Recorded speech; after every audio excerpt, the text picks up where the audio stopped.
Hello everyone, एक बार फिर से मैं आप सभी का गोल्डन रेस करियर पॉइंट के यूट्यूब चैनल पर हार्दिक स्वागत करता हूं। आज हम लोग 12th क्लास के स्टूडेंट्स के लिए वीडियो बनाने जा रहे हैं। तो ये पहली क्लास है हम लोगों के लिए। आज हम लोग सिलेबस पर चर्चा करते हैं। सबसे पहले आइए थोड़ा बताते हैं आपको इंटर के सिलेबस के बारे में।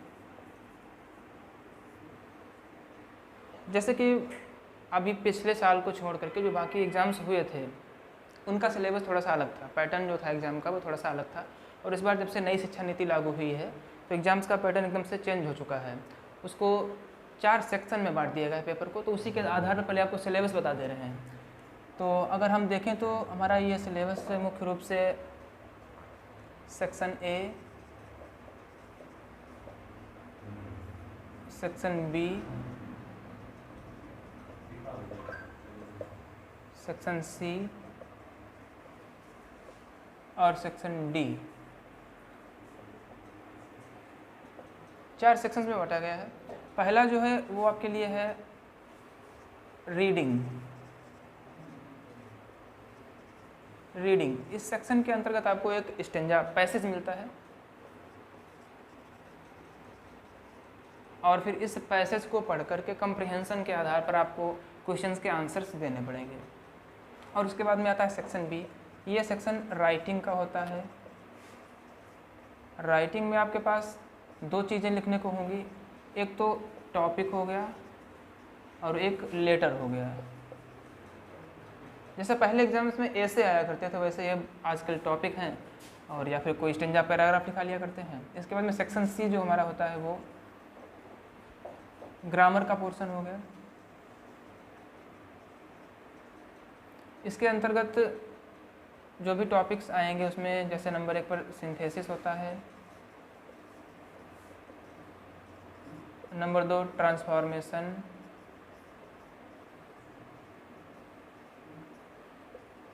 नंबर 3 सिंटैक्स और नंबर 4 पर वोकैब्स। ये हो गया हमारा ग्रामर का सेक्शन। और इसके अलावा आपका सेक्शन डी जो बनेगा उसको हम थोड़ा सा यहाँ पे एक्सप्लेन कर रहे हैं नीचे। इसमें हमारा लिटरेचर रहेगा टोटल। और लिटरेचर के लिए जो बुक्स हैं वो हमारी 3 भाग में बटी हुई हैं। नंबर 1 प्रोज है, पोएट्री है और सप्लीमेंट्री।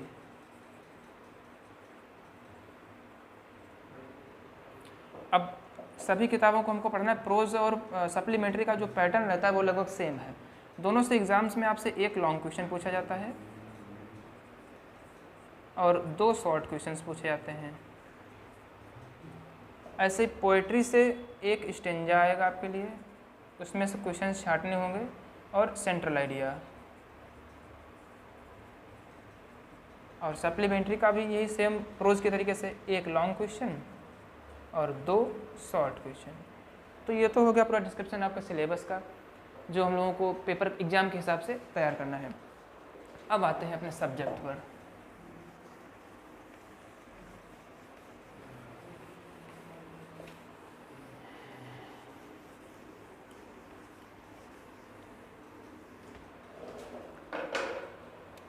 चलिए थोड़ा सा चर्चा करते हैं इंग्लिश विषय पर। इंग्लिश, अब इंग्लिश को हम लोग जब 12th क्लास में चाहे फर्स्ट ईयर में पढ़ें या फिर शुरुआती जो क्लासेस होती हैं 9-10 इनमें पढ़ते हैं तब 2 भागों में बांट दिया जाता है इसको। नंबर 1 आपका रहता है English grammar. Number 1 English grammar और number 2 English literature. English literature Hindi में अगर बात करें तो इंग्लिश ग्रामर का मतलब हो गया अंग्रेजी व्याकरण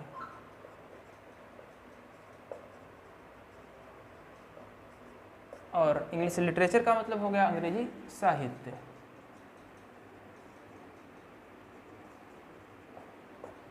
अब प्रश्न उठता है भाई ये इंग्लिश को हमने 2 भागों में किस लिए बांट रखा है। जैसे कोई भी भाषा हो, यहाँ पर तो हमने इंग्लिश लिखा हुआ है, इंग्लिश हो, हिंदी है, उर्दू, अरबी, फारसी, कोई भी भाषाएं हैं, अगर उसको हमें पढ़ना है तो सबसे पहले उसकी व्याकरण आनी चाहिए।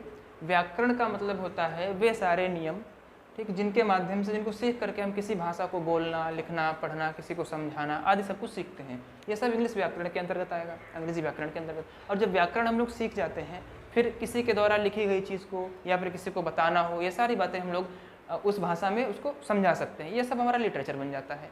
तो कहने का मतलब ये है कि किसी भाषा में जो भी साहित्य होता है उसको पढ़ने के लिए, समझने के लिए हमको पहले व्याकरण थोड़ी बहुत जानकारी होनी चाहिए। तो चलिए थोड़ा सा चर्चा करते हैं ग्रामर पर। ग्रामर में क्या चीज़ें हैं? सबसे पहले कोई भी भाषा हो उसका हमको अल्फ़ाबेट पढ़ना पड़ता है।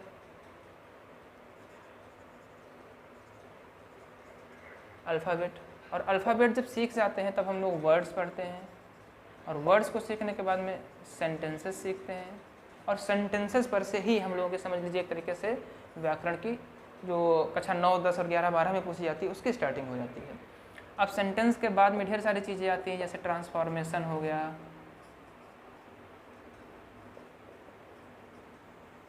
यहाँ पर एक चीज़ टेंस लिखना भूल गए हैं तो टेंस भी आता है। इसके बाद ट्रांसफॉर्मेशन, ट्रांसफॉर्मेशन के अंतर्गत जो भी हम चीज़ें पढ़ेंगे वाक्यों के, जैसे प्रकार पढ़ लिए हम लोगों ने, 5 प्रकार के होते हैं जो भी होते हैं, असर्टिव, इंट्रोगेटिव, इंपरेटिव, ऑप्टेटिव, एक्सामेट्री, जो भी प्रकृति नेचर के आधार पर जो भी वाक्य होते हैं उनको आपस में इंटरचेंज करना होता है, ट्रांसफॉर्म करना होता है, वो ट्रांसफॉर्मेशन में आएगा। इसके बाद में पैसिव वॉइस आते हैं आपके, पैसिव वॉइस भी बोल सकते हैं, सिर्फ वॉइस भी बोल सकते हैं, क्योंकि वॉइस हमारे 2 प्रकार के होगा ना, एक्टिव और पैसिव। तो एक्टिव से पैसिव में और पैसिव से एक्टिव में, ये भी ट्रांसफॉर्मेशन में आ जाता है। इसके बाद में आता है नरेशन, नरेशन जिसको हम लोग डायरेक्ट इनडायरेक्ट के नाम से भी जानते हैं, डायलॉग्स के नाम से भी जानते हैं। ये सब कुछ डायरेक्ट से इनडायरेक्ट में, इनडायरेक्ट से डायरेक्ट में। और फिर इसके बाद फिर से सेंटेंस पर वापस आ जाते हैं, जो हमारे 3 प्रकार के वाक्य होते हैं, सिंपल, कंपाउंड और कॉम्प्लेक्स। इनके बारे में पहले समझेंगे, फिर इनको तीनों को आपस में ट्रांसफॉर्म करना सीखेंगे। भाई कैसे ट्रांसफॉर्मेशन करेंगे हम लोग। अच्छा, इसके बाद में ट्रांसफॉर्मेशन के बाद में सिंथेसिस, बहुत ही इंपॉर्टेंट आपका इसमें टॉपिक है। और सिंथेसिस के बाद में सबसे लास्ट में पढ़ेंगे हम लोग सिंटैक्स। सिंटैक्स ये तो ग्रामर का पोर्शन हो जाता है, जो इंटर में ज़्यादा मतलब महत्व रखते हैं चैप्टर्स, वो है जैसे आपका ट्रांसफॉर्मेशन हो गया और नरेशन है और सिंथेसिस है, सिंटैक्स। बाकी चीज़ें हम लोग अच्छा 9, 10 और भी 7, 8 क्लास में भी पढ़ लिया करते हैं। अब इसके बाद में जो बचता है वोकेबुलरी का पोर्शन, ग्रामर के बाद में वोकैब्स। वोकेबुलरी को बोलते हैं हम लोग शब्दकोश। मतलब अब आपको नियम की तो जानकारी हो गई है, लेकिन शब्दों के बारे में नहीं पता होगा, तब तक हम लोग अपनी बात को कैसे समझा पाएंगे किसी दूसरे को, या फिर कैसे समझ पाएंगे। तो शब्दकोश को पढ़ना पड़ता है। इसके अंतर्गत हम लोग ढेर सारी चीज़ें, जैसे एंटोनिम्स हो गए, साइनोनिम्स हो गए, वन वर्ड्स हो गए, इडियम्स एंड फ्रेजेस हो गए, फ्रेजल वर्ब्स हो गई, और भी कई चीज़ें हैं इसमें जो हमको वोकेबुलरी के अंतर्गत सीखना पड़े। तो ये तो हमारा ग्रामर का सेक्शन हो गया, अल्फ़ाबेट से लेकर के सिंटैक्स तक पूरा विधिवत हम लोग पढ़ेंगे इसमें। बाकी वोकेबुलरी है। अच्छा, इंटर के हिसाब से हम जो स्टार्टिंग करेंगे वो सिंथेसिस से करेंगे, क्योंकि बाकी का जो कोर्स होता है वो कक्षा 9, 10 में हम लोग पढ़ चुके होते हैं, और इतना टाइम भी नहीं होगा कि एग्जाम आते आते हमें सारी चीज़ें विधिवत पढ़ पाएँ पूरा डिटेल में। तो उसके लिए हम सिंथेसिस स्टार्टिंग करेंगे, और जो पूरा सिलेबस हो जाएगा उसके बाद में आपको रिवीजन के रूप में टेंस हो गया या सेंटेंस हो गया, सारी चीज़ें बता दिया करेंगे, वीडियो डाल देंगे, देख लेना। और बाकी फिर इसके बाद में जब लिटरेचर का टर्न आता है, लिटरेचर को हम लोग पढ़ेंगे अपना 3 भागों में, प्रोज है, पोएट्री है और सप्लीमेंट्री है।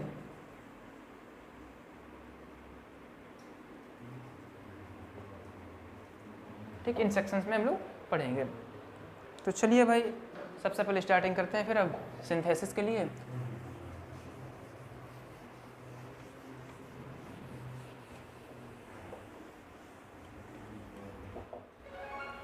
चलिए स्टूडेंट्स, फिर हम लोग स्टार्टिंग करते हैं अपने सबसे पहले टॉपिक सिंथेसिस से। बहुत इंपॉर्टेंट टॉपिक है इंटर के सिलेबस के हिसाब से, सिंथेसिस। अब देखिए, सिंथेसिस का जो हिंदी में नाम होता है उसको बोलते हैं हम लोग संश्लेषण। संश्लेषण, जैसे कि आप लोगों ने साइंस में पढ़ा होगा फोटोसिंथेसिस।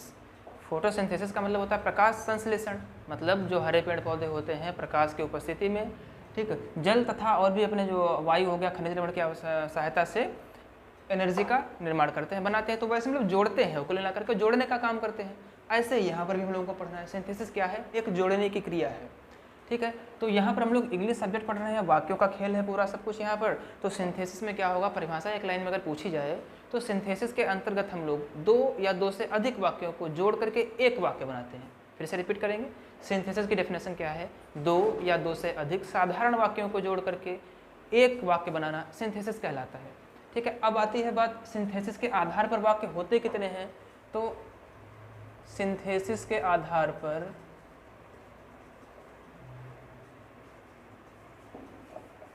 सेंटेंस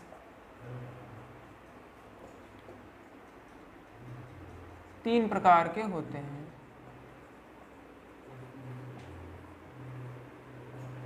अब भाई तीन प्रकार के कौन कौन से हैं? पहला है सिंपल सेंटेंस, और दूसरा होता है हमारा कंपाउंड सेंटेंस, और तीसरा कॉम्प्लेक्स सेंटेंस। ये हमारे तीन प्रकार के वाक्य हो गए, सेंटेंस हो गए, किसके आधार पर? सिंथेसिस के आधार पर। अब प्रश्न उठता है, जो हम लोग कक्षा 9-10 में पढ़ते चले आए हैं कि वाक्य के तो 5 प्रकार होते हैं भाई, 5 प्रकार में वही हमारे असर्टिव हो गया, इंट्रोगेटिव है, ऑप्टेटिव है, एक्सक्लेमेटरी है और इंपरेटिव है। तो फिर ये क्या है और इनमें क्या अंतर होता है? बेसिक रूप से अगर अंतर पूछा जाए तो जो 5 प्रकार के वो हम लोग पढ़ते थे वाक्य, वो होते हैं नेचर के आधार पर। नेचर का मतलब प्रकृति, स्वभाव, जो हम लोग बातचीत करते हैं उस बातचीत का नेचर क्या है। जैसे किसी ने आपसे कोई प्रश्न पूछा तो क्या कहेगा, वो क्या करके पूछेगा, या फिर कुछ ना कुछ में क्वेश्चन वर्ड शामिल होगा, तो हम लोग तुरंत सुनकर के समझ सकते हैं कि इसका नेचर क्या है, एक प्रश्न वाला वाक्य है, या फिर कोई किसी से आज्ञा ले रहा है या कुछ आज्ञा दे रहा है, भाई ऐसा काम कर दो वैसा काम कर दो, समझ में आ जाता ना, ये हमारा इंपरेटिव आदेश दे रहा है। तो वो था हमारा नेचर के आधार पर 5 प्रकार। थोड़ा सा डिस्कस करते हैं हम लोग। जैसे जो 5 प्रकार थे हमारे, असर्टिव की हिंदी होती है स्वीकारात्मक मतलब एक्सेप्ट करना, और ये हमारा 2 भागों में बट गया था, अफर्मेटिव और निगेटिव। अफर्मेटिव और निगेटिव, ये हमारा पहला प्रकार था। और इसके बाद में दूसरा था इंट्रोगेटिव।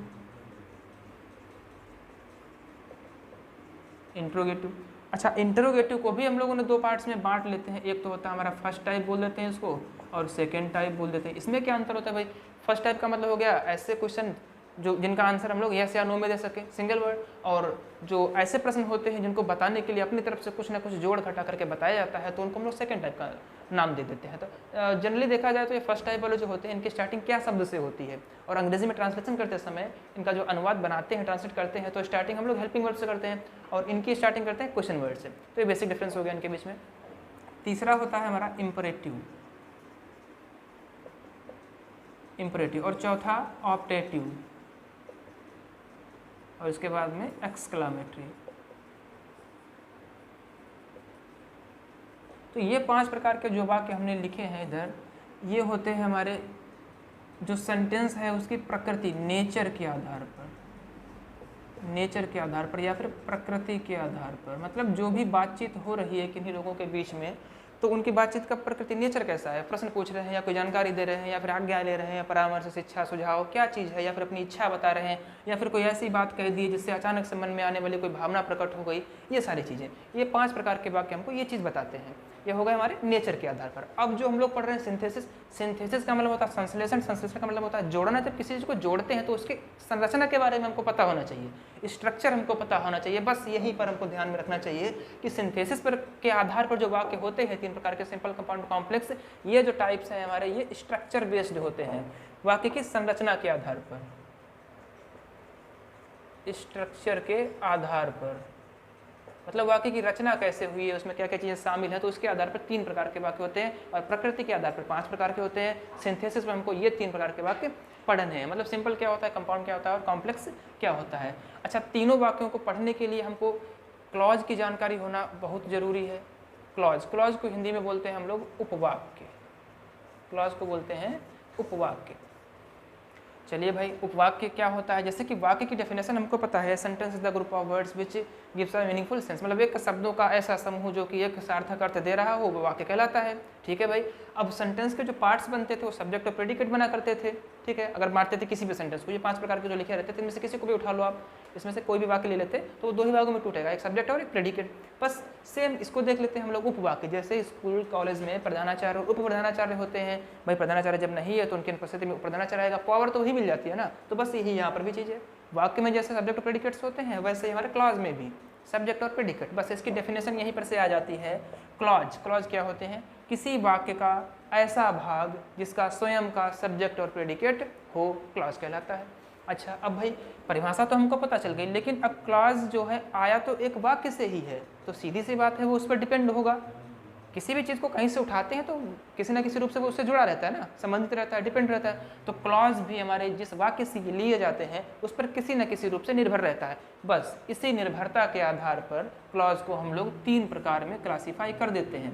पहला होता है हमारा प्रिंसिपल क्लॉज, प्रिंसिपल क्लॉज। दूसरा होता है कोऑर्डिनेट क्लॉज, कोऑर्डिनेट क्लॉज। और भाई तीसरा जो होता है सबऑर्डिनेट क्लॉज, सबऑर्डिनेट क्लॉज। ठीक है, ये 3 प्रकार के हमारे क्लॉज हो गए। अच्छा, अगर हिंदी की बात करें तो इसको बोलते हैं हम लोग मुख्य या प्रधान उपवाक्य, मुख्य या प्रधान उपवाक्य। अच्छा, कोऑर्डिनेट को बोलते हैं समान पदीय उपवाक्य,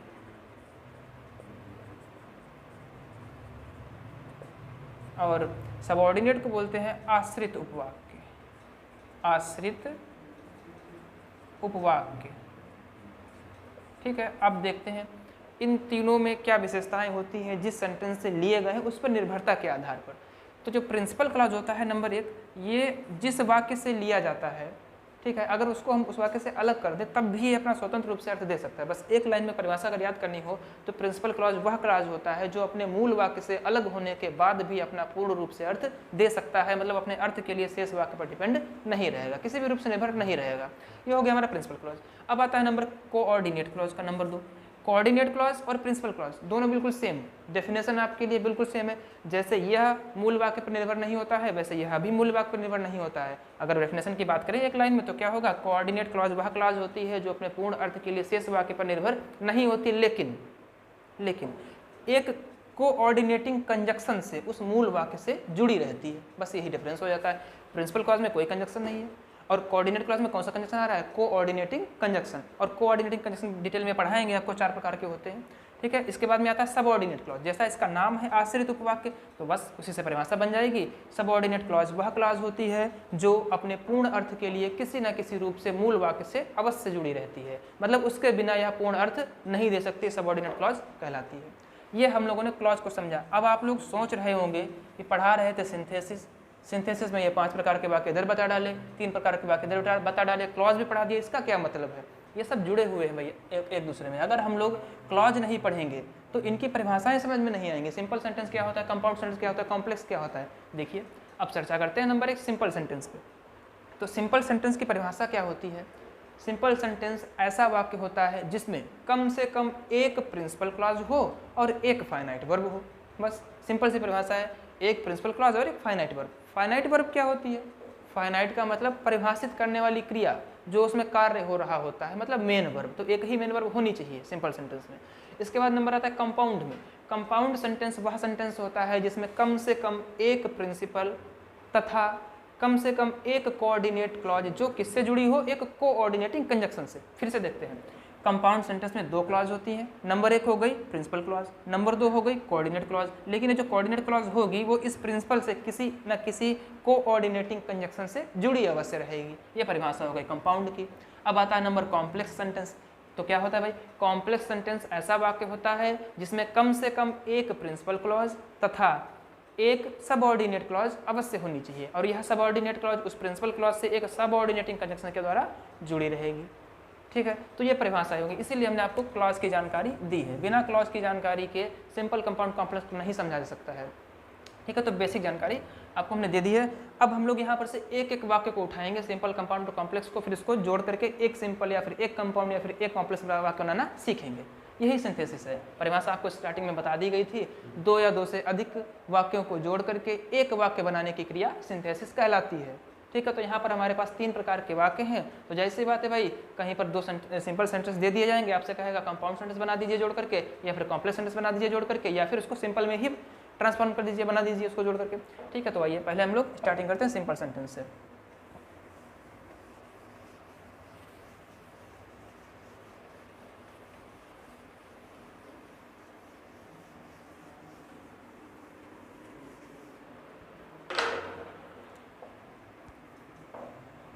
हेडिंग आपकी रहेगी to combine 2 or more simple sentences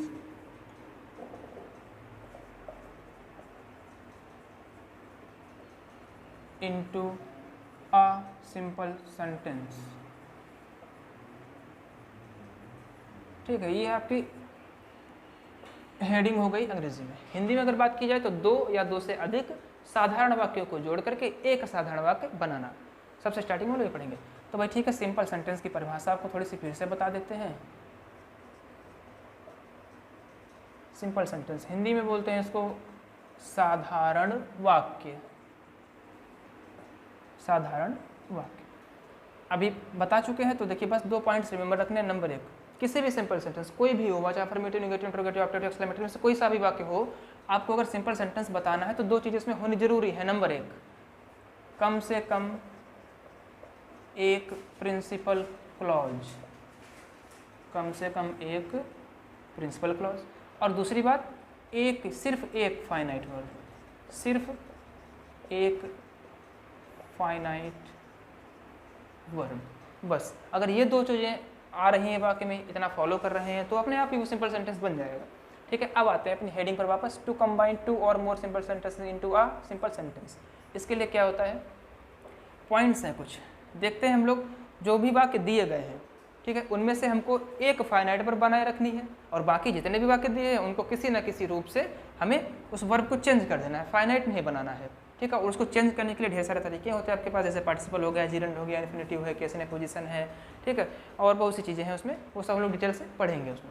चलिए, तो हेडिंग पर थोड़ा चर्चा करते हैं भाई। To combine 2 or more simple sentences into a simple sentence में क्या करना होता है। सबसे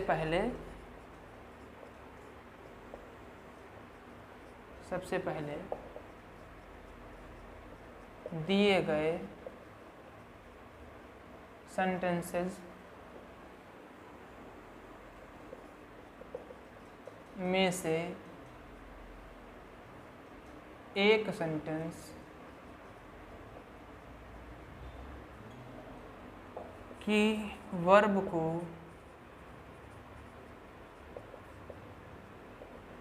फाइनाइट वर्ब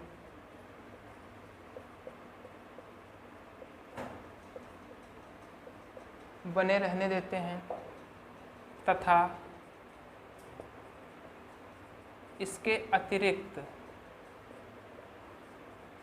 जितने भी वाक्य हैं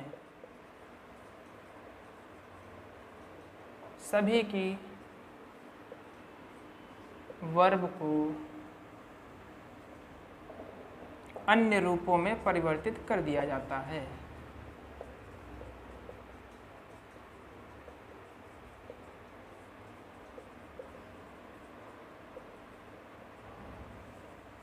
ठीक है, ये बस बेसिक 2 रूल्स हमको देखने हैं। कितने भी वाक्य दिए हों, आपको कोई मतलब नहीं, इससे 2, 3, 4 कितने भी वाक्य दिए हों, पढ़ना है और अर्थ निकाल करके समझना ये है कि फाइनाइट किसको बनाना है हमको। बस इतना समझ में अगर आ गया कि भाई फाइनाइट कौन सी वर्ब बनी है, और फिर जितनी बच रही हैं उनको किसी न किसी तरीके से हम लोग फाइनाइट के अलावा बदल देते हैं उसको वर्ब, बस। अब देखिए भाई, जो ये पॉइंट है इसके लिए हम लोग क्या लिखेंगे, अब जो वर्ब्स बचती हैं उनको परिवर्तित करने के भिन्न भिन्न तरीके हैं। ठीक, तो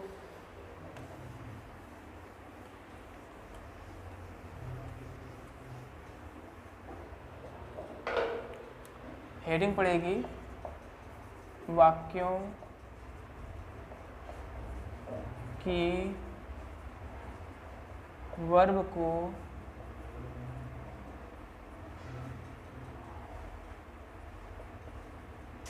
बदलने के तरीके। वाक्यों की वर्ब को बदलने के तरीके।